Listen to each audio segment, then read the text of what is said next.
Hello and welcome to Young Minds Care Institute. Hope all you guys are doing well. So last class में हमने discuss कर लिया था circulatory system of earthworm और आज की क्लास में हम डील करने वाले हैं एक्सक्रीशन इन अर्थवॉर्म। अगर आपने मेरा प्रीवियस वीडियो नहीं देखा है तो आई अर्ज कि एक बार जाके प्रीवियस वीडियो ज़रूर देख ले, क्योंकि वहाँ पे हमने डिफरेंट डिफरेंट टाइप के ब्लड वेसल्स और कैपिलरीज के बारे में डिटेल किया है, जिसका यूज़ हम यहाँ पर इस लेक्चर में करने वाले हैं। तो अगर आपको वो वीडियो पता होगी तो यहाँ पे रिलेट कर पाना आपके लिए बहुत आसान होगा। और अगर आप मेरे चैनल पे नए हैं तो आई रिक्वेस्ट कि चैनल को जरूर सब्सक्राइब कर लीजिए, दोस्तों के साथ शेयर कर लीजिए, वीडियो को लाइक कर दीजिए, सो दैट कि जब भी मैं कोई नई वीडियो डालूँ तो डायरेक्टली आपको नोटिफिकेशन मिल जाए। और आज के लेक्चर में जो भी हम नोट्स डेवलप करेंगे वो सारा का सारा नोट्स आप डायरेक्टली मेरे टेलीग्राम चैनल से डाउनलोड कर सकते हैं। तो ज़्यादा टाइम वेस्ट नहीं करते, डायरेक्टली टॉपिक पे आते हैं, that is excretion in earthworm. तो अगर हम बात करें एक्सक्रीशन इन अर्थवॉर्म, तो अर्थवॉर्म के अंदर एक्सक्रीशन के लिए या वेस्ट प्रोडक्ट के रिमूवल के लिए एक स्पेसिफिक पूरा का पूरा एक एक्सक्रीटरी सिस्टम होता है। जनरली ये जो एक्सक्रीटरी सिस्टम होता है वो सेगमेंटली अरेंज्ड होता है। सेगमेंटली अरेंज का मतलब क्या होगा कि बॉडी, क्योंकि जनरली आपने पढ़ा था कि जो अर्थवॉर्म है उसके अंदर एक फिनोमिना शो होता है जिसको बोलते हैं मेटामेरिज्म। मेटामेरिज्म का मतलब क्या है, यानी इसके अंदर एक फिनोमिना देखने को मिलता है जिसको हम बोलते हैं मेटामेरिज्म। मेटामेरिज्म में हमने डिस्कस किया था कि हर एक सेगमेंट क्या है, उसके अंदर ऑर्गन्स का रिपीटेशन होता है, सारी चीज़ें अपने आप को रिपीट करती हैं, जिसको हम मेटामियर, हर एक सेगमेंट को मेटामियर बोल रहे थे और फिनोमिना को मेटामेरिज्म बोल रहे थे। तो जनरली अर्थवॉर्म के अंदर जो एक्सक्रीशन है उसको इफेक्ट में लाने के लिए या उसको इफेक्टेड बनाने के लिए जनरली अर्थवॉर्म के अंदर क्या होता है, सेगमेंटली अरेंज, यानी हर सेगमेंट में प्रेजेंट होगा कुछ microscopic coiled tube like structures present होते हैं जिनको हम नेफ्रीडिया बोलते हैं। यानी कि अर्थवॉर्म के अंदर एक्सक्रीशन को इफेक्ट में लाने के लिए नेफ्रीडिया प्रेजेंट होते हैं जो कि माइक्रोस्कोपिक होते हैं, क्वाइल्ड ट्यूब लाइक स्ट्रक्चर्स होते हैं और हर एक सेगमेंट में प्रेजेंट होते हैं। ठीक है, यूजुअली जितने भी नेफ्रीडिया होते हैं ये सारे के सारे क्या होते हैं, अनब्रांच्ड होते हैं, यानी इसके अंदर ब्रांचिंग देखने को नहीं मिलती है। ठीक है, और जो इसका इनर एंड होता है, नेफ्रीडिया का जो इनर एंड है वो इनर एंड आपका कहाँ ओपन होता है, सीलोम की तरफ ओपन होता है। फॉर एग्जाम्पल सपोज करो ये आपका सिलोमिक कैविटी है, ये क्या है, सिलोमिक कैविटी है, ये सिलोमिक कैविटी है। ठीक है, और ये क्या है, आपके सेप्टा प्रेजेंट है। सेप्टा का काम क्या था ऑलरेडी हम डील कर चुके हैं। सेप्टा क्या करता है, कंपार्टमेंटलाइजेशन करता है, या बोल सकते हैं पूरे सिलोम्स को कंपार्टमेंट की फॉर्म में ये यहाँ पे डिवाइड करता है। तो ये क्या है, डिफरेंट डिफरेंट ये आपको कंपार्टमेंट्स देखने को मिल रहे हैं। तो ये जो कंपार्टमेंट्स हैं, ये सिलोमिक कंपार्टमेंट जो हैं, यहाँ पर ये इसके अंदर की तरफ, इधर की तरफ, या जो इनर सरफेस है इसका इनर सरफेस इधर की तरफ प्रेजेंट होता है नेफ्रीडिया का, कुछ इस तरीके से। ठीक है, तो जनरली क्या होगा कि ये अनब्रांच होते हैं, इनर एंड कहाँ की तरफ ओपन होते हैं, सिलोमिक कैविटी में ओपन होते हैं। ठीक है, और ये जो इसका अंदर वाला जो कैविटी है, अंदर वाला जो कैविटी है जो सिलोम में ओपन होता है इस तरीके से, इस इनर कैविटी को क्या हम बोलते हैं, या इस इनर स्ट्रक्चर को क्या बोलते हैं, तो ये इस इनर स्ट्रक्चर को बोलते हैं हम नेफ्रोस्टोम बोलते हैं। और ये जो नेफ्रोस्टोम है एक फनल शेप स्ट्रक्चर होता है, सीलिएटेड फनल शेप स्ट्रक्चर होता है। सीलिएटेड का मतलब कि यहाँ पे सीलिया प्रेजेंट होता है और फनल शेप स्ट्रक्चर होगा। इसका बेसिकली काम क्या होता है कि सिलोमिक कैविटी के अंदर, ये जो सिलोमिक कैविटी है इसके अंदर कोई भी एक्सक्रीटरी प्रोडक्ट डेवलप हो रहा है, सिलोमिक फ्लूइड में जो भी एक्सक्रीटरी प्रोडक्ट डेवलप हो रहा है वो क्या होगा, इस फनल के थ्रू या इस नेफ्रोस्टोम के थ्रू क्या है, ये अंदर की तरफ मूव करेगा। बाकी प्रोसेस कैसे होता है वो अभी हम आगे थोड़ी देर में डिस्कस करेंगे। उसके बाद अगर हम बात करें, जो जनरली क्या होता है कि जितने नेफ्रीडिया होते हैं वो सीलेटेड फनल के थ्रू ओपन होते हैं। ठीक है, ये आपको याद रखना है। उसके बाद एक चीज़ और ध्यान रखना है, एक ऐसा नेफ्रीडिया जो सीलेटेड फनल के थ्रू ओपन होता है, यानी जैसे सपोज करो यहाँ पर ये नेफ्रीडिया, इस तरीके के नेफ्रीडिया की बात करें जिसके आगे इस तरीके से सीलेटेड फनल होता है। ठीक है, तो ऐसा नेफ्रीडिया जिसके पास सीलेटेड फनल होता है और जो कि सिलोमिक कैविटी में ओपन होता है, ऐसे नेफ्रीडिया को हम क्या बोलते हैं, मेटानेफ्रीडियम बोलते हैं। ठीक है, तो नेफ्रीडिया का वो टाइप जिसके अंदर क्या प्रेजेंट होता है, सीलेटेड फनल होता है और वो सिलोमिक कैविटी में ओपन होता है, तो ऐसे हम नेफ्रीडिया को क्या नाम देंगे, मेटानेफ्रीडिया नाम देंगे। ठीक है, नेक्स्ट अब आगे बात करते हैं। जनरली जरूरी नहीं है कि हर नेफ्रीडिया के आगे अपर सरफेस पे क्या प्रेजेंट हो, नेफ्रोस्टोम प्रेजेंट हो। कुछ कुछ में क्या होता है, नेफ्रोस्टोम एब्सेंट हो सकता है। साथ के साथ अभी जस्ट मैंने यहाँ पे बोला था कि ये सील मतलब कि इनमें ब्रांचिंग नहीं होती, ये क्या है मतलब ये सिंपली क्या है ओपन लाइक स्ट्रक्चर होंगे, ठीक है। तो जनरली अगर हम बात करें तो कुछ केस में क्या होगा कि जो नेफ्रोस्टोम होता है वो लॉस्ट हो जाता है और नेफ्रीडिया के अंदर ब्रांचिंग भी देखने को मिल जाती है हमें, ठीक है। यूजुअली ब्रांचिंग नहीं होती है, बट कुछ कुछ केसेस में हमें क्या है नेफ्रोस्टोम लॉस्ट दिखता है, यानी नेफ्रोस्टोम नहीं मिलता, और साथ के साथ नेफ्रीडियम के अंदर ब्रांचिंग दिखने लग जाती है, ठीक है। उसके बाद स्पेसिफिकली हम यहाँ पे अर्थवर्म के बारे में बात कर रहे हैं। तो अर्थवर्म की अगर हम बात करें तो अर्थवर्म या फेरेटिमा के अंदर जो नेफ्रीडिया होता है वो स्मॉल साइज का होता है, ठीक है। और स्मॉल साइज के जो नेफ्रीडिया होते हैं उनको नाम देते हैं हम माइक्रोनेफ्रीडिया। तो यानी यहाँ पर जो भी नेफ्रीडिया प्रेजेंट होंगे बहुत स्मॉल साइज होंगे, इसलिए इसको हम क्या नाम दे रहे हैं, माइक्रोनेफ्रीडिया नाम दे रहे हैं। बट वही अगर हम बात करें नेरिस और लीच के अंदर, तो यहाँ पे जो नेफ्रीडिया प्रेजेंट होंगे वो क्या होंगे, लार्ज साइज होंगे, और लार्ज साइज नेफ्रीडिया को हम क्या नाम देते हैं, मेगानेफ्रीडिया नाम देते हैं। तो ये आपको ध्यान रखना है। जनरली अभी जस्ट मैंने बताया कि नेफ्रीडिया क्या होता है, आपके लगभग हर एक सेगमेंट में प्रेजेंट होते हैं। बॉडी के अंदर जितने भी सेगमेंट है हर एक सेगमेंट में प्रेजेंट होता है। बट फर्स्ट अगर हम बात करें फर्स्ट 3 सेगमेंट्स, जो आप ये फर्स्ट 3 सेगमेंट्स देख रहे हो, फर्स्ट 3 सेगमेंट्स में कोई भी नेफ्रीडिया प्रेजेंट नहीं होता। ये अगर आप इसको ध्यान से देखें तो फर्स्ट 3 सेगमेंट के अंदर कोई भी नेफ्रीडिया देखने को नहीं मिलेगा। यूजुअली उसके अलावा जितने भी सेगमेंट्स हैं हर एक सेगमेंट में आपको नेफ्रीडिया देखने को मिल जाएगा, ठीक है। नेक्स्ट बात करते हैं टाइप्स ऑफ नेफ्रीडिया। तो नेफ्रीडिया को हम किस तरीके से डिवाइड कर सकते हैं उसको समझेंगे। तो जनरली नेफ्रीडिया को उनके लोकेशन के बेस पे, यानी कि बॉडी के वो किस पार्ट में प्रेजेंट है, उनकी लोकेशन क्या है, लोकेशन के बेसिस पे हमने नेफ्रीडिया को 3 टाइप में डिवाइड कर रखा है। पहला क्या है हमारा सेप्टल नेफ्रीडिया, दूसरा क्या है फेरिंजियल नेफ्रीडिया, और तीसरा क्या है इंटेग्यूमेंट्री नेफ्रीडिया।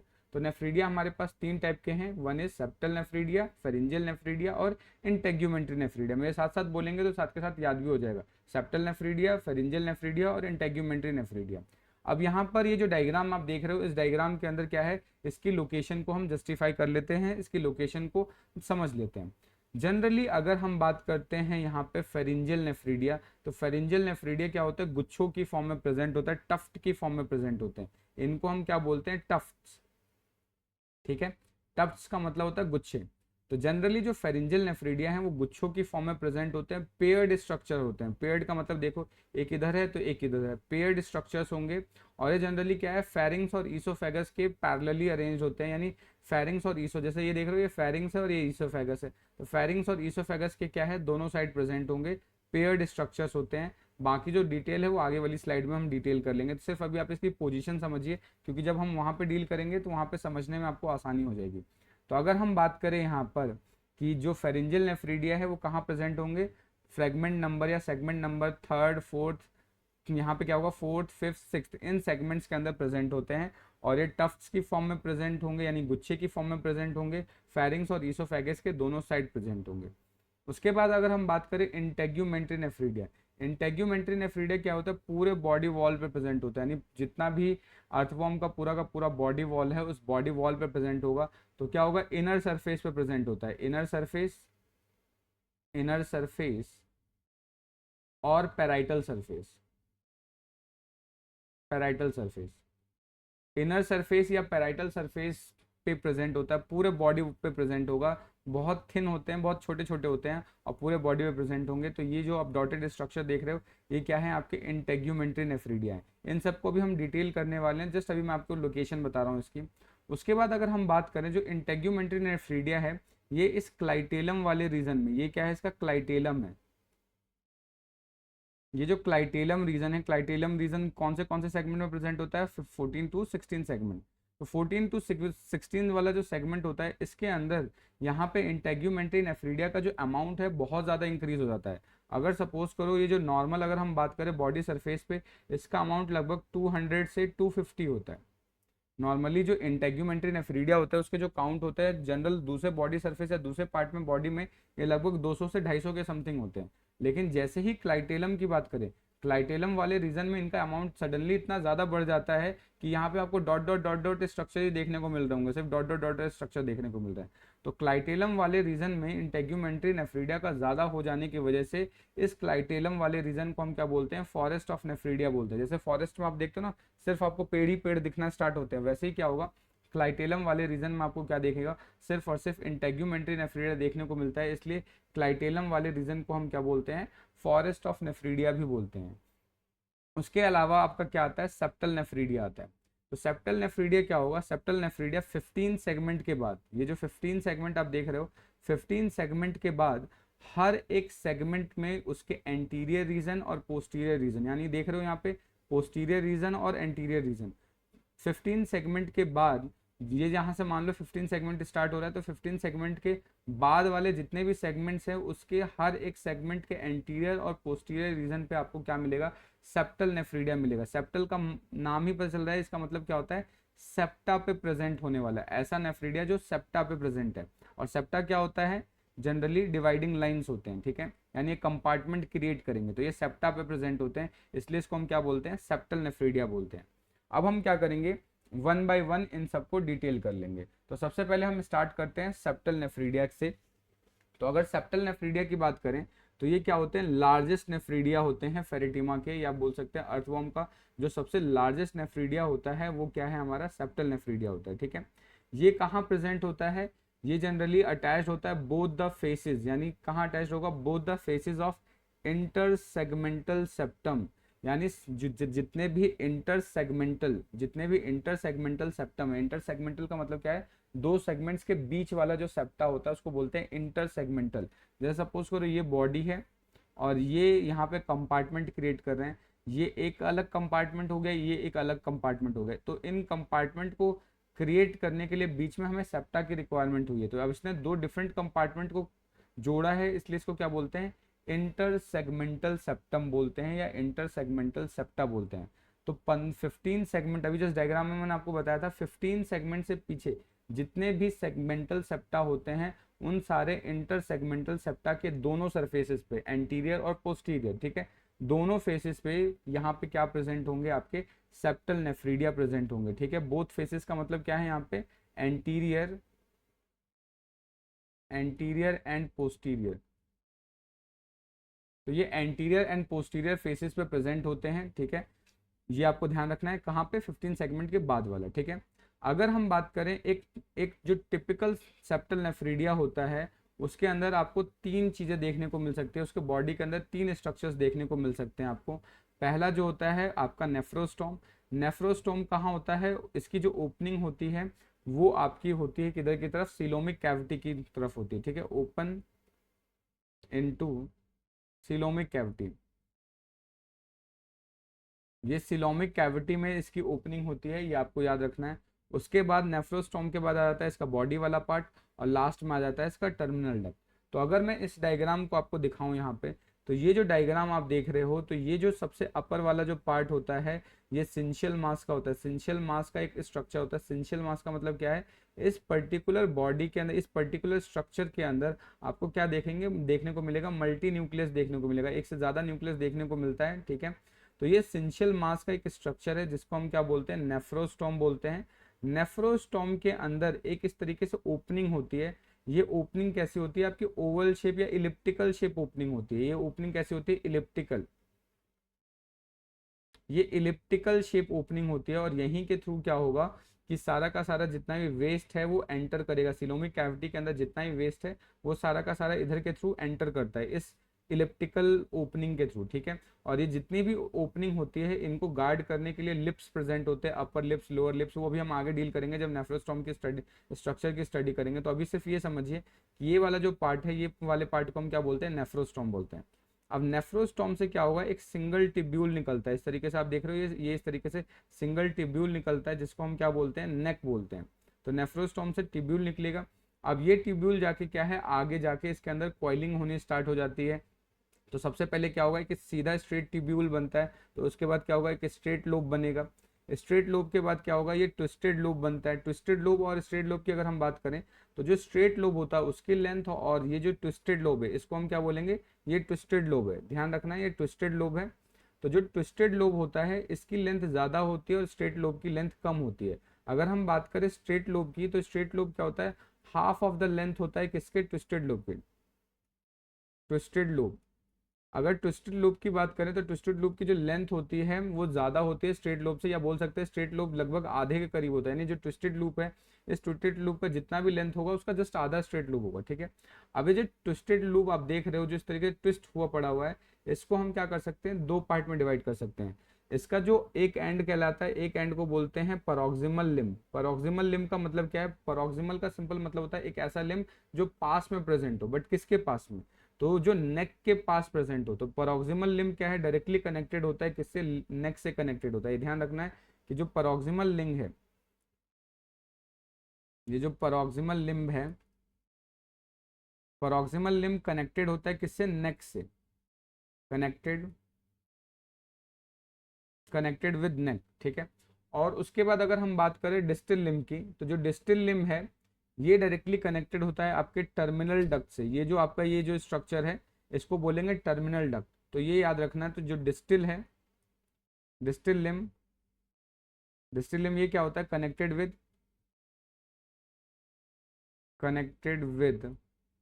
Terminal duct. ये टर्मिनल डक्ट यानी डिस्टल वाला किससे कनेक्टेड होगा, इस टर्मिनल डक्ट से। ये जो देख रहे हो इसको हम बोलते हैं टर्मिनल डक्ट, ये आपका टर्मिनल डक्ट है, ठीक है। ये आपको यहाँ पर ध्यान रखना है। उसके अलावा बीच बीच में आप ये देख रहे हो कुछ इस तरीके के छोटे छोटे अंदर से पैसेज बने हुए दिख रहे हैं, इन पैसेज को ट्रैक बोलते हैं, ठीक है। ये जो पैसेज है येलो येलो कलर का आप देख रहे हो, इनको ट्रैक बोल रहे हैं। टोटल 4 ट्रैक होते हैं, ठीक है। टोटल कितने ट्रैक होंगे, 4 ट्रैक। एक कहाँ होगा आपका नेक वाले रीजन में, एक कहाँ होता है आपके टर्मिनल वाले पार्ट में, और जो 2 ट्रैक होते हैं 2 ट्रैक कहाँ होंगे, इस स्ट्रेट लूप या इस वाले लूप में प्रेजेंट होंगे। तो इस तरीके से देखो यहाँ पे, ये फर्स्ट ट्रैक यहाँ पर आ गया, सेकंड ट्रैक ये हो गया, थर्ड ट्रैक ये हो गया, एंड ये वाला क्या है, ये फोर्थ ट्रैक है, ये आपका फोर्थ ट्रैक है। तो इस तरीके से टोटल 4 ट्रैक होंगे, ठीक है।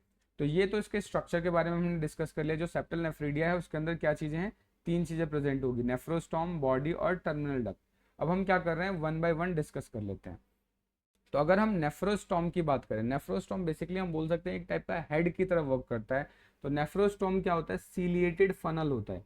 सीलिएटेड फनल का मतलब क्या है, फनल आपने देखा होगा जिसके थ्रू कोई चीज मूव कर सकता है, बट एक ऐसा स्ट्रक्चर है सीलिएटेड है, यानी सीलिया प्रेजेंट होगा, और यही डायरेक्टली क्या करता है, आपके सिलोमिक कैविटी से कम्युनिकेट करता है। यानी कि अगर मान लीजिए पूरे नेफ्रीडिया के अंदर वेस्ट को हमें बनाना है या वेस्ट को बाहर एलिमिनेट करना है, तो पहले वेस्ट को कैप्चर करना पड़ेगा। और वेस्ट अगर सपोज करो सिलोमिक कैविटी में प्रेजेंट है, तो सिलोमिक कैविटी से वेस्ट को कैप्चर करने का काम कौन करेगा, आपका नेफ्रोस्टॉम करेगा। तो सपोज करो ये नेफ्रोस्टॉम है, तो ये कहाँ प्रेजेंट होता है, इस तरीके से सिलोमिक कैविटी, ये मान लेते हैं सिलोमिक कैविटी है।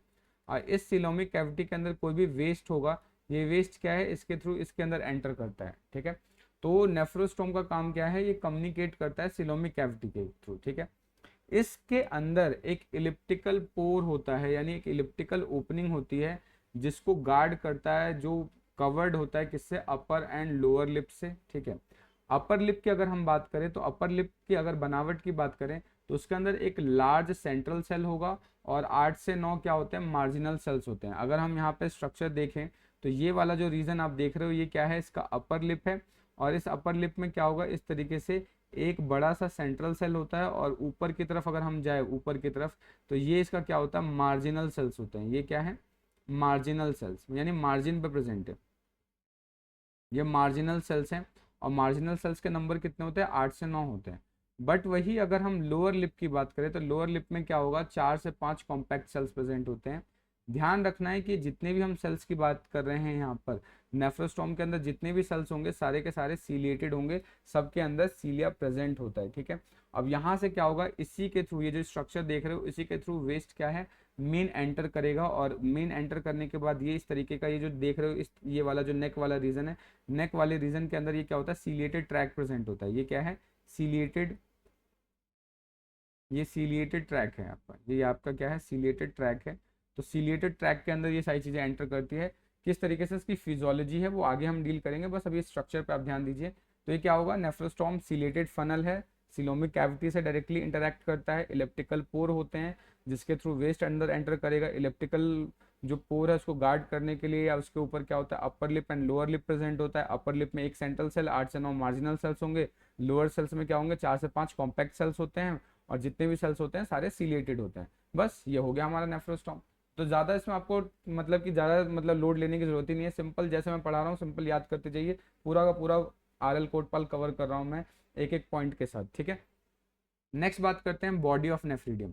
तो ये नेफ्रोस्टोम वाला पार्ट था। नेफ्रोस्टोम के बाद वाला जो भी पार्ट है ये इसकी बॉडी कहलाती है, ये इसकी क्या कहलाएगी, बॉडी कहलाएगी। अगर हम बॉडी की बात करें, बॉडी के अंदर अगर हम देखें तो बॉडी क्या होगा, nephrostome leads to main body of nephridium. यानी नेफ्रोस्टोम के बाद क्या है आपका मेन बॉडी होता है नेफ्रीडियम का, जो कि क्या होता है जैसे मेन बॉडी में एंटर करने के लिए क्या होगा, इस पर्टिकुलर पार्ट से होकर जाना पड़ेगा। और ये पर्टिकुलर पार्ट कैसा होता है, शॉर्ट नैरो ट्यूब होता है, शॉर्ट नैरो सीलेटेड ट्यूब होगा, जिसको हम क्या बोलते हैं, नेक बोलते हैं। यानी नेफ्रोस्टोम मेन बॉडी से इंटरेक्ट किस तरीके से करता है, with a short ciliated track, जिसको हम क्या बोलते हैं, नेक बोलते हैं, ठीक है। अब इसके अंदर क्या होगा, इसके बॉडी के अंदर दो पार्ट्स होते हैं, एक तो शॉर्ट स्ट्रेट लूब होता है और लॉन्ग ट्विस्टेड लूब होता है। तो ये वाला जो आप पार्ट देख रहे हो ये क्या है, शॉर्ट है ये।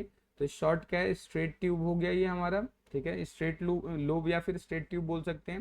तो ये शॉर्ट होगा, ये छोटा सा स्ट्रक्चर होता है।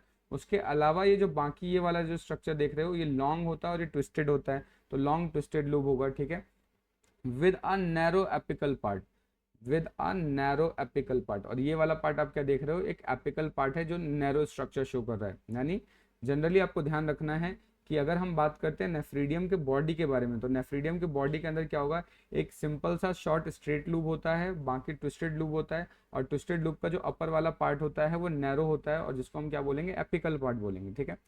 अगर हम बात करें स्ट्रेट लूप की, अभी जस्ट मैंने आपको बताया था स्ट्रेट लूप की जो लेंथ होती है वो ट्विस्टेड लूप की आधी होती है, ठीक है, 1/2 लेंथ की होती है।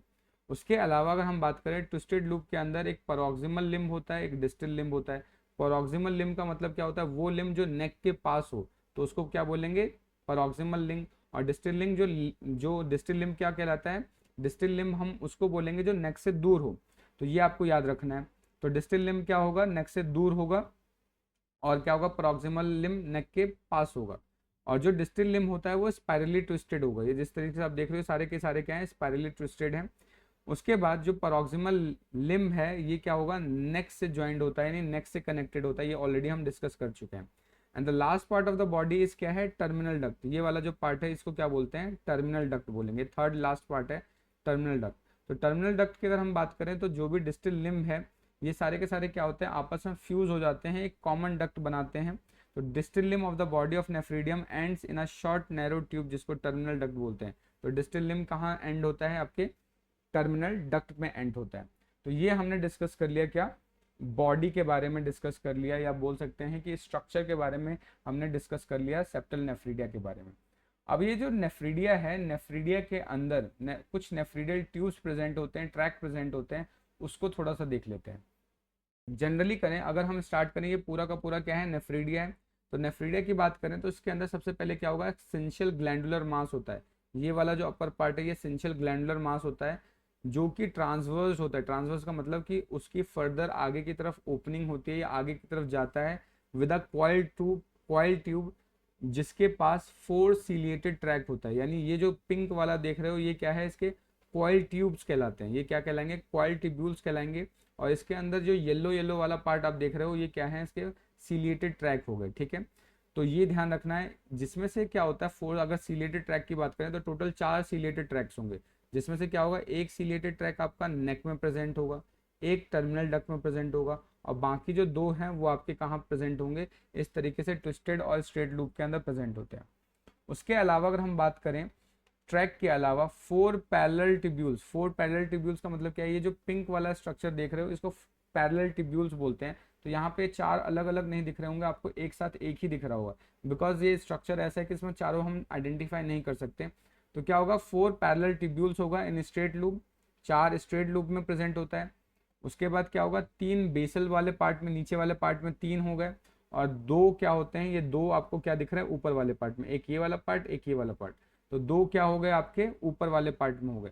तो जनरली अगर हम टिब्यूल्स की बात करें तो टिब्यूल्स क्या होंगे, 4 पैरेलल टिब्यूल्स होते हैं स्ट्रेट लूप में, 3 पैरेलल टिब्यूल्स होते हैं या 3 टिब्यूल्स होते हैं आपके बेसल वाले पार्ट में, और 2 क्या होते हैं एपिकल वाले पार्ट में, ठीक है। ये आपको याद रखना है। उसके अलावा क्या है, एक सिंगल ट्यूब्यूल आपको मिलता है बोथ नेक और टर्मिनल पार्ट में या टर्मिनल डक्ट के अंदर। यहाँ पे भी आप एक सिंगल ट्यूब्यूल देखने को मिल रहा है, यहाँ पर भी आपको एक सिंगल ट्यूब्यूल देखने को मिल रहा है। अगर यहाँ तक चीज़ें आपको समझ आ रही हैं, कोई डाउट नहीं बन रहा है या इवन बन भी रहा है, तो आप मुझे क्या कर सकते हैं, कमेंट करके बता सकते हैं। वीडियो आपको कैसी लग रही है ज़रूर कमेंट करके मुझे बताएं। कोई सजेशन है वीडियो को इम्प्रूव करने का तो आप मुझे वो कमेंट करके बता सकते हैं, वो मैं सारे सजेशन आपका इम्प्लीमेंट ज़रूर करूँगा, ठीक है। नेक्स्ट बात करते हैं अरेंजमेंट, कि इनका अरेंजमेंट कैसा होता है, जो सेप्टल नेफ्रिडिया है वो किस तरीके से अरेंज होते हैं ये देखते हैं। जस्ट मैंने आपको बताया था कि जो सेप्टल नेफ्रिडिया है वो 15 सेगमेंट के पीछे से स्टार्ट होते हैं और बोथ सरफेसेस पे प्रेजेंट होते हैं, एंटीरियर और पोस्टीरियर, ठीक है। तो ये चीज़ आपको ध्यान रखनी है। तो अगर हम बात करें जितने भी सेप्टम होते हैं, ईच सेगमेंट जितने भी सेप्टम हैं 15वें सेगमेंट के बाद से अगर हम बात करते हैं, तो बिहाइंड 15 सेगमेंट क्या होगा, 4 row of septal nephridia present होगा, 4 rows of septal nephridia present होगा। 4 रो का मतलब क्या होगा, 2 एंटीरियर वाले रीजन में, 2 पोस्टीरियर वाले रीजन, ठीक है। 2 कहाँ प्रेजेंट होगा, एंटीरियर में, और 2 पोस्टीरियर फेस पे प्रेजेंट होगा। जैसे सपोज करो ये जो आप देख रहे हो, ये वाला जो आगे से ये देख रहे हैं, ये रीजन क्या है, एंटीरियर है हमारा, ये एंटीरियर रीजन होगा। और जो पीछे से हम देखेंगे वो वाला पार्ट क्या होगा, इसका पोस्टीरियर होगा। तो एंटीरियर में भी 2 रो प्रेजेंट होगा, ये एक इधर की तरफ और एक इधर की तरफ। ये क्या है, 2 रो हो गए। ये फर्स्ट रो मान लेते हैं, अगर ये वाला क्या है हमारा फर्स्ट रो है, तो फर्स्ट रो के आगे और फर्स्ट रो के पीछे, और इस तरीके से इसको अगर हम क्या बात मान लेते हैं, ये सेकंड रो है, तो सेकंड रो में भी इस तरीके से देख रहा है। तो एंटीरियर, अगर एंटीरियर वाले पार्ट में देखें तो इसमें भी 2 रो प्रेजेंट होंगे, पोस्टीरियर वाले पार्ट में भी 2 रो प्रेजेंट होंगे। तो यहाँ पर क्या होगा कि जितने भी अगर सेप्टल नेफ्रिडिया है वो 15 सेगमेंट के बाद 2 रो, मतलब कि क्या है, टोटल 4 रोज होते हैं, 2 एंटीरियर वाले पार्ट में, 2 पोस्टीरियर वाले पार्ट में, ठीक है। और हर रो के अंदर, जैसे मान लो ये फर्स्ट रो है, हर एक रो के अंदर लगभग 20 से 25 नेफ्रिडिया होता है। यानी अगर इसको मैं इस तरीके से काउंट करूं तो ये जनरली कितने होंगे, 20 से 25 नेफ्रिडिया होंगे। तो टोटल अगर हम बात करें एक सेगमेंट के अंदर कितने नेफ्रिडिया के करीब जा सकते हैं, 80 से 100 नेफ्रिडिया के करीब जा सकते हैं हर एक सेगमेंट में, हर एक सिलोमिक कंपार्टमेंट के अंदर, ठीक है। क्योंकि अगर एक 25 इधर हो गया, 25 इधर, तो कितना होगा 50, और उसके जस्ट पीछे क्या होगा 50 और, तो टोटल 100 हो सकता है। अगर 20 होगा तो 80 हो जाएगा, ठीक है। उसके बाद ये ध्यान रखना है, ये जो नेफ्रिडिया हैं, जितने भी नेफ्रिडिया हैं, ये सिलोमिक कैविटी में फ्रीली सस्पेंडेड होता है, यानी इससे ये किसी चीज़ से अटैच नहीं होते, फ्रीली सस्पेंडेड होते हैं। यानी जो इसका एंटीरियर एंड या फिर अपर एंड होता है वो क्या होगा, फ्रीली सस्पेंडेड होगा। तो nephridia is remains freely suspended in coelom. Coelom में क्या है, फ्रीली सस्पेंडेड होता है, ठीक है। बट जो इसका टर्मिनल पार्ट है, जो एंड वाला पार्ट है, आप ये देख रहे हो जिसका ये इसका अपर वाला पार्ट है, ये इसका टर्मिनल पार्ट है। तो जो इसका टर्मिनल पार्ट होता है वो एक इस कॉमन डक्ट में ओपन हो रहा है। देखो जितने भी यहाँ पर आप देख रहे हो नेफ्रिडिया, ये सब के सब क्या है, ये इस कॉमन डक्ट में ओपन हो रहे हैं, और इस कॉमन डक्ट को हम क्या बोलते हैं, सेप्टल एक्सक्रीटरी कैनाल बोलते हैं। तो ये क्या होगा, जितने भी नेफ्रिडिया, ये जो नेफ्रिडिया जहाँ से जितना ही वेस्ट कलेक्ट करेंगे, ये सारा का सारा वेस्ट ये कहाँ पोर कर देते हैं, ये इस सेप्टल एक्सक्रीटरी कैनाल में पोर कर देते हैं। अब ये जो सेप्टल एक्सक्रीटरी कैनाल है, ये फर्दर आगे की तरफ जाके ये ओपन होता है एक इस तरीके से। यहाँ पर एक आप ये जो वेसल देख रहे हो, इस वेसल या इस डक्ट के अंदर ओपन होता है। इस डक्ट को हम क्या बोलते हैं, सुप्रा इंटेस्टाइनल एक्सक्रीटरी डक्ट बोलते हैं। तो जितना भी आपका सेप्टल एक्सक्रीटरी डक्ट है, ये सेप्टल एक्सक्रीटरी डक्ट कहाँ ओपन होता है, ये आपका ओपन होता है सुप्रा इंटेस्टाइनल एक्सक्रीटरी डक्ट। और ये जो सुप्रा इंटेस्टाइनल एक्सक्रीटरी डक्ट है, ये क्या होता है, जस्ट बिलो होता है डोर्सल ब्लड वेसल, यानी डोर्सल ब्लड वेसल्स के नीचे होता है, बट इंटेस्टाइन के ऊपर होता है। अब ये जो, अगर जनरली अगर हम बात करें, अब ये जब जाके यहाँ पर ओपन होगा सुप्रा इंटेस्टाइनल एक्सक्रीटरी डक्ट के अंदर, तो ये सुप्रा इंटेस्टाइनल एक्सक्रीटरी डक्ट से क्या होगा, फिर ये इंटेस्टाइन के अंदर चला जाता है। फिर ये क्या हो जाएगा, इंटेस्टाइन के अंदर चला जाता है। और इंटेस्टाइन के अंदर जाने के लिए बीच बीच में क्या होता है, छोटे छोटे और इस तरीके से ट्यूब लाइक स्ट्रक्चर्स होते हैं। इनको क्या बोलते हैं, डक्ट्यूल्स बोलते हैं। इनको क्या बोलेंगे, डक्ट्यूल्स। तो जनरली क्या है कि पहले मान लेते हैं जितने भी नेफ्रिडिया वेस्ट कलेक्ट करेंगे, वेस्ट कलेक्ट करके एक कॉमन ट्यूब के अंदर पुट कर देंगे। और ये जो कॉमन ट्यूब है, ध्यान रखेंगे, ये जो आपका कॉमन ट्यूब है सेप्टल एक्सक्रीटरी कैनाल, ये कमिस्ट्रल वेसल के पैरेलली रन करता है। जैसे जैसे सपोज करो कमिस्ट्रल वेसल है, आप मुझे कमेंट करके बताएंगे कि कमिस्ट्रल वेसल किसका सब ब्रांचिंग है, किस पर्टिकुलर जो ब्लड वेसल है उसकी सब ब्रांचिंग है कमिस्ट्रल वेसल, आप ये मुझे बताएंगे कमेंट करके। ये ऑलरेडी हम नेक्स्ट, मतलब जो पिछली वाली वीडियो थी सर्कुलेटरी सिस्टम, वहाँ पर पढ़ चुके हैं। तो ये जो कॉमन आपका जो ब्लड मतलब वेसल है, कॉमन डक्ट है, इस कॉमन डक्ट के अंदर इसको क्या करेगा, रिलीज करेगा, और यहाँ से कॉमन डक्ट क्या करेगा, इसको ले जाके सुप्रा इंटेस्टाइनल एक्सक्रीटरी डक्ट के अंदर पोर करता है, और सुप्रा इंटेस्टाइनल एक्सक्रीटरी डक्ट से जो भी वेस्ट है वो डायरेक्टली इंटेस्टाइन के अंदर सप्लाई कर लेता है। ठीक है, अच्छा अब यहाँ पे मैं एक बहुत इंपॉर्टेंट चीज आपको बताने जा रहा हूँ। अगर किडनी या फिर बोल सकते हैं नेफ्रीडिया अपना पूरा का पूरा वेस्ट इंटेस्टाइन के अंदर पोर कर देता है, अगर वेस्ट कहाँ पोर किया जा रहा है, इंटेस्टाइन के अंदर, जैसे सपोज करो इस तरीके से ये पूरा का पूरा वेस्ट क्या है, यहाँ से सीलोमिक कैविटी से कलेक्ट किया गया और फाइनली उसको इंटेस्टाइनल कैविटी के अंदर पोर कर दिया गया है। तो ऐसे अगर हम बात करें, ऐसे नेफ्रीडिया को या ऐसे सब मतलब कि बोल सकते हैं पार्ट को हम क्या बोलते हैं, एंटीरियो नेफ्रिक बोलते हैं। ठीक है, इसको क्या बोलेंगे, एंटीरियो नेफ्रिक। इस कंडीशन को हम बोलते हैं एंटीरियो नेफ्रिक। इसको मैंने आगे लिख दिया, बट मैं इसको एक बार आपको समझाना चाह रहा था कि यहाँ पर ये जितना भी सिलोमिक कैविटी से वेस्ट कलेक्ट किया, फिर उसको एक कॉमन चैम्बर में, कॉमन डक्ट में पुट किया, जिसको सेप्टल एक्सक्रीटरी कैनाल कहते हैं। सेप्टल एक्सक्रीटरी कैनाल क्या है, एक फर्दर दूसरे डक्ट में ओपन होता है, जिसको एक्सक्रीटरी डक्ट बोलते हैं। अब ये जो एक्सक्रीटरी डक्ट है, इस सुप्रा इंटेस्टाइनल एक्सक्रीटरी डक्ट क्या करेगा, ये सारा का सारा वेस्ट इंटेस्टाइन के अंदर पोर कर देगा। तो अगर लास्ट में एक्सक्रीटरी वेस्ट को कहाँ एंटर करना है, इंटेस्टाइन में एंटर करना है, तो अगर लास्ट इंटेस्टाइन में एंटर करता है तो उस तरीके के बोल सकते हैं एक्सक्रीटरी सिस्टम को हम क्या बोलते हैं, एंटीरियो नेफ्रिक बोलते हैं। ठीक है, ये आपको ध्यान रखना है, इसी चीज को मैंने यहाँ पे मेंशन कर रखा है। Septal excretory canal run inward along the posterior face of septum, one on each and parallel to the commissural vessel, ये याद रखना है, ऑफ देयर ऑन साइड। यानी कि ये जो आपका सेप्टल एक्सक्रीटरी कैनाल है, कमिसरल वेसल के पोस्टीरियर पीछे की तरफ प्रेजेंट होता है, और ये क्या है, कमिसरल वेसल के पैरेलली रन होता है। ठीक है, उसके अलावा जितने भी ये सेप्टल एक्सक्रीटरी कैनाल है, ये अपने आप को डिस्चार्ज करते हैं, अपना पूरा का पूरा वेस्ट डिस्चार्ज करते हैं सुप्रा इंटेस्टाइनल डक्ट के अंदर, जो कि इंटेस्टाइन के ऊपर होता है। फिर इंटेस्टाइन से स्मॉल डक्ट्यूल्स के थ्रू ये क्या है, इसके अंदर एंटर कर जाते हैं इंटेस्टाइन के अंदर। ठीक है, तो जो भी सेप्टल नेफ्रीडिया होते हैं उसको हम क्या बोलते हैं, एंटीरियो नेफ्रिक बोलते हैं। एंटीरियो नेफ्रिक का मतलब क्या होता है, डिस्चार्ज वेस्ट इनटू इंटेस्टाइन। अगर जो अपना वेस्ट इंटेस्टाइन में फाइनली इंटेस्टाइन के अंदर डिस्चार्ज करते हैं, ऐसे सेप्टल नेफ्रीडिया को या ऐसे नेफ्रीडिया को हम क्या बोलते हैं, एंटीरियो नेफ्रिक, जो इंटेस्टाइन में मतलब क्या करेगा, अपने सारे के सारे चीज़ों को पोर कर देगा। तो ये इसका क्या था, अरेंजमेंट था। ठीक है, कि किस तरीके से ये अरेंज होते हैं। नेक्स्ट अब हम बात कर रहे हैं फेरिंजियल नेफ्रीडिया। तो जो फेरिंजियल नेफ्रीडिया है वो क्या है, गुच्छों की फॉर्म में प्रेजेंट होते हैं और पेयर्ड स्ट्रक्चर होते हैं। पेयर्ड स्ट्रक्चर का मतलब कि ईसोफेगस और फेरिंग्स के दोनों साइड प्रेजेंट होंगे, तो इसलिए ऑब्वियस सी बात है पेयर्ड होने चाहिए, तभी दोनों साइड ये प्रेजेंट हो सकते हैं। कौन कौन से सेगमेंट में प्रेजेंट होंगे, fourth, fifth and six segment में प्रेजेंट होते हैं। ठीक है, उसके अलावा अगर हम एक टफ की बात करें या एक गुच्छे की बात करें, तो एक गुच्छे के अंदर क्या होता है, hundreds of coiled branch tubules होते हैं, यानी इसके अंदर बहुत सारे ब्रांच ट्यूब्यूल्स प्रेजेंट होता है। बट यहाँ पर नेफ्रोस्टोम नहीं होता, ये ध्यान रखना है कि यहाँ पर नेफ्रोस्टोम क्या होता है, नेफ्रोस्टोम एब्सेंट होता है। जैसे पीछे देखा था नेफ्रोस्टोम प्रेजेंट था, बट यहाँ पर क्या होगा, नेफ्रोस्टोम एब्सेंट होगा, ये आपको ध्यान रखना है।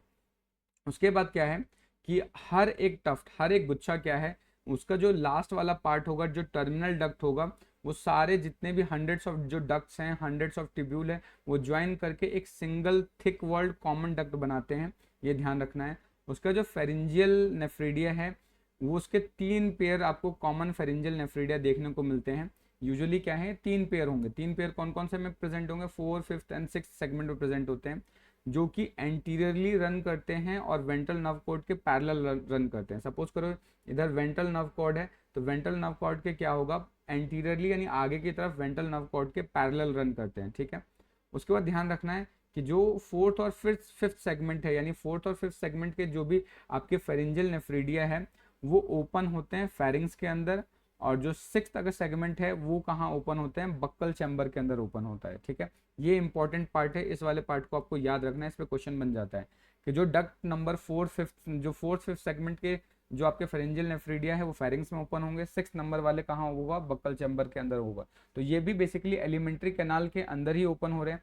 अगर नेफ्रीडिया एलिमेंट्री कैनाल या गट के अंदर ओपन होता है, या अपना जो वेस्ट है वो गट के अंदर एलिमिनेट करता है, या उसके अंदर एक्सक्रीट आउट करता है, तो ऐसे टाइप के नेफ्रीडिया को अगेन हम एंटीरियो नेफ्रिक बोल रहे हैं। वहां पर वो क्या कर रहा था, इंटेस्टाइन में कर रहा था, बट यहाँ पर ये क्या कर रहा है, फेरिंग्स और इस बक्कल चैम्बर के अंदर कर रहा है। कर तो आखिर में ये कहाँ रहा है, एलिमेंट्री कैनाल के अंदर ही कर रहा है। तो जो अपने एक्सक्रीशन या सिक्रीशंस की बात करें वो एलिमेंट्री कैनाल में अगर कर दे नेफ्रीडिया तो उसको हम बोलेंगे एंटीरियोनेफ्रिक, ठीक है, ये आपको याद रखना है टर्म। नेक्स्ट बात करते हैं इंटेग्यूमेंट्री नेफ्रीडिया। तो इंटेग्यूमेंट्री नेफ्रीडिया में हमने शुरुआत में देखा था कि इंटेग्यूमेंट्री नेफ्रीडिया पूरे बॉडी सरफेस पे प्रेजेंट होता है, scattered on the entire inner और parietal surface of the body wall, ठीक है। Each segment except first two, पहले दो सेगमेंट में प्रेजेंट नहीं होगा, अदरवाइज ये लगभग सारे सेगमेंट में प्रेजेंट होगा। यूजुअली इसका जो नंबर होता है 200 से 250 होता है हर एक सेगमेंट में, बट अगर वही क्लाइटेलम की बात करें वहां पर क्या है, इसका नंबर इंक्रीज हो जाता है, लगभग 2000 के करीब हो जाता है, जिसकी वजह से इसको हम क्या बोलते हैं, फॉरेस्ट ऑफ नेफ्रीडिया भी बोलते हैं, जिसकी वजह से इसको हम क्या बोलते हैं, क्लाइटेलम वाले रीजन को फॉरेस्ट ऑफ नेफ्रीडिया बोलते हैं। अब ये जो इंटेग्यूमेंट्री नेफ्रीडिया होता है वो माइक्रोस्कोपिक होते हैं, यानी बहुत साइज में बहुत छोटे होते हैं, वी शेप स्ट्रक्चर शो करते हैं, और यहाँ पर भी नेफ्रोस्टॉम एब्सेंट होता है, ये ध्यान रखना है। इसका जो टर्मिनल डक्ट है, यहाँ पे इंपॉर्टेंट इंटरेस्टिंग चीज आपको देखने को मिलेगी। अब तक हमने देखा कि जितने भी नेफ्रीडिया है, चाहे वो फेरिंजियल हो या चाहे सेप्टल हो, वो दोनों क्या है, एलिमेंट्री कैनाल में ओपन हो रहे थे, ठीक है। लेकिन यहाँ पर क्या देख रहे हैं कि जो टर्मिनल डक्ट है यहाँ पे इंटेग्यूमेंट्री नेफ्रीडिया का, वो बॉडी सरफेस के बाहर इंडिपेंडेंटली ओपन होता है, और वो ओपन होने के लिए एक माइन्यूट पोर की ओपनिंग होती है जिसको नेफ्रीडियो पोर बोलते हैं। यानी अब ये एलिमेंट्री कैनाल पे ओपन नहीं हो रहा, बस ये क्या होगा, बॉडी सरफेस के ऊपर छोटे छोटे इस तरीके से पोर्स प्रेजेंट होते हैं, इन पोर्स को हम क्या बोलते हैं, नेफ्रीडियो पोर बोलते हैं। इसके थ्रू ये बॉडी के बाहर एलिमिनेट होता है। तो अब क्योंकि ये एलिमेंट्री कैनाल में अपने एक्सक्रीशन या अपने वेस्ट को रिमूव नहीं करता, ये डायरेक्टली बॉडी सरफेस के बाहर रिमूव करता है, इसलिए इसको हम क्या बोलते हैं, एक्सोनेफ्रिक। एक्सोनेफ्रिक का मतलब क्या है, excretion outside the body, excretion outside the body, ये बॉडी के बाहर एक्सक्रीशन कर रहा है, ये डायरेक्टली एलिमेंट्री कैनाल में एक्सक्रीशन नहीं कर रहा है, ये आपको ध्यान रखना है। नेक्स्ट अब बात कर देते हैं लास्ट टॉपिक आज का, फिजियोलॉजी ऑफ एक्सक्रीशन, की एक्सक्रीशन होता किस तरीके से है, ठीक है। तो जनरली अगर हम बात करें तो जितने भी नेफ्रीडिया है, नेफ्रीडिया के अंदर जो ब्लड वेसल्स की जो सप्लाई होती है वो बहुत ज़्यादा होती है, अबंडेंटली होती है, यानी बहुत ज़्यादा ब्लड सप्लाई होगी, क्योंकि ब्लड के अंदर ही तो वेस्ट होते हैं, और वेस्ट को ब्लड के अंदर से ही निकालना है, तो ऑब्वियस सी बात है वहाँ पे नेफ्रीडिया प्रेजेंट होना चाहिए, या बोल सकते हैं कि नेफ्रीडिया के अराउंड क्या है, ब्लड वेसल्स की कॉइलिंग ज़्यादा होती है, जिसकी वजह से वो क्या कर सकता है, वहाँ से एक्सक्रीटरी प्रोडक्ट्स को एक्सक्रीट आउट कर सकता है या रिमूव कर सकता है, ठीक है। जनरली क्या होता है, जितने भी जो ग्लैंड होते हैं, अगर हम बात करें नेफ्रीडिया के, वो क्या करता है, एक्सट्रैक्ट करता है, एक्सट्रैक्ट का मतलब निकालता है एक्सेस ऑफ वाटर और नाइट्रोजनस वेस्ट, जो कि ब्लड के अंदर जितना भी एक्सेस ऑफ वाटर और नाइट्रोजनस वेस्ट प्रेजेंट होता है, वो नेफ्रीडिया क्या करता है, ब्लड से उसको एक्सट्रैक्ट कर लेता है, ठीक है। सेप्टल नेफ्रीडिया क्या करता है, जितना भी वेस्ट है उसको एलिमिनेट कर देता है, जो कि सिलोमिक कैविटी में प्रेजेंट होता है या सिलोमिक फ्लूइड में प्रेजेंट होता है। तो सिलोमिक फ्लूइड के अंदर प्रेजेंट होने वाला जितना ही वेस्ट है उसको रिमूव करने का काम किसका होता है, आपका सेप्टल नेफ्रीडिया का काम होता है, ठीक है। अगर एंटेग्यूमेंट्री नेफ्रीडिया की बात करें तो ये कैसा होता है, एक्सोनेफ्रिक। एक्सोनेफ्रिक का मतलब क्या है, ये अपना जो डिस्चार्ज है वो डायरेक्टली बॉडी के बाहर करता है, ठीक है, किसके थ्रू, नेफ्रीडियो पोर के थ्रू करता है। फेरेंजियल और सेप्टल नेफ्रीडिया की बात करें तो ये एंटीरियो नेफ्रिक होते हैं, ये आई थिंक यहाँ पे मैंने मिस्टेक से गलत लिख लिया, ये क्या है, एंटीरियो नेफ्रिक होते हैं, ये आप इसको करेक्ट कर लें, ये एंटीरियो नेफ्रिक होते हैं। अभी जस्ट हमने देखा था ये कैसे होते हैं, एंटीरियो नेफ्रिक होते हैं। और एंटीरियो नेफ्रिक का मतलब क्या है कि जितना भी डिस्चार्ज है ये आपके गट में कर देते हैं, या फिर बोल सकते हैं इंटेस्टाइन में करते हैं, और जब इंटेस्टाइन के अंदर ये अपना वेस्ट, मतलब कि सारा का सारा इंटेस्टाइन में वेस्ट डाल देंगे, तो जो वेस्ट है वो क्या है कि सॉलिड फॉर्म में बाहर निकलता है, जिसको फीसेस बोलते हैं, वेस्ट बोलते हैं, ठीक है। तो एलिमेंट्री कैनाल में जाने वाला जितना ही वेस्ट है वो फीसेस के फॉर्म में बॉडी के बाहर निकलता है। नेक्स्ट बात करते हैं, जितने भी एक्वेटिक ओलिगो कीट्स होते हैं उसके अंदर जो एक्सक्रीशन, क्योंकि जनरली अगर हम बात करें अमोनिया की, तो अमोनिया के एक्सक्रीशन के लिए वाटर की ज़्यादा रिक्वायरमेंट होती है, यानी जो एक्वेटिक एनिमल्स होते हैं उनका जो एक्सक्रीटरी प्रोडक्ट होता है प्राइमरली वो अमोनिया होता है, क्योंकि अमोनिया यूरिया से ज़्यादा टॉक्सिक होता है और उसको एलिमिनेट करने के लिए वाटर की ज़्यादा रिक्वायरमेंट होती है। तो जितने भी एक्वेटिक ओलिगो कीट्स होते हैं वो अमोनिया एक्सक्रीट करते हैं, बट अगर टेरिस्ट्रियल स्पीसीज की बात करें तो यूरिया एक्सक्रीट करते हैं। यूरिया क्या है, अमोनिया के कंपैरिजन में लेस टॉक्सिक होता है और इसको रिमूव करने के लिए वाटर की कम रिक्वायरमेंट होती है, ठीक है। तो जनरली अगर हम बात करें अर्थवर्म की, तो अर्थवर्म क्या है, लेस यूरियोटेलिक है। लेस यूरियोटेलिक का मतलब कि बाकी ऑर्गेनिज्म के जैसे, जितना जैसे मान लो ह्यूमन या दूसरे वर्टिब्रेट्स की बात करें तो वहाँ पर क्या है कि बहुत ज़्यादा जो उनका एक्सक्रीटिव वेस्ट होता है उसके अंदर यूरिया का अमाउंट ज़्यादा होता है, बट अर्थवर्म के अंदर यूरिया का अमाउंट क्या होता है, बहुत ज़्यादा नहीं होता, बाकी टेरेस्ट्रियल ऑर्गेनिज्म के कंपैरिजन में। इसके अगर हम बात करें एक्सक्रीटरी फ्लूइड के अंदर जो यूरिया का अमाउंट है वो सिर्फ 40% होता है, अमीनो एसिड्स का या अमाइनो एसिड्स का अमाउंट भी 40% होता है, और जो अमोनिया है उसका अमाउंट कितना होता है 20% होता है। बट ये ध्यान रखना है कि इसके वेस्ट के अंदर यूरिक एसिड बिल्कुल भी नहीं होता है, ये ध्यान रखना है। तो ये जो डायग्राम बनाया है मैंने, इस डायग्राम को एक बार समझ लेते हैं। मान लीजिए ये क्या है, आपका सिलोमिक कैविटी है, ठीक है। सिलोमिक कैविटी के अंदर जो नेफ्रिडियोस्टोम या नेफ्रोस्टोम है, ये यहाँ पे ये नेफ्रोस्टोम है, नेफ्रोस्टोम की बात करते हैं। ये जो नेफ्रोस्टोम होगा, नेफ्रोस्टोम के यहाँ पर ये वाला पार्ट क्या होगा, सिलोमिक कैविटी, ये आपका सिलोमिक कैविटी है।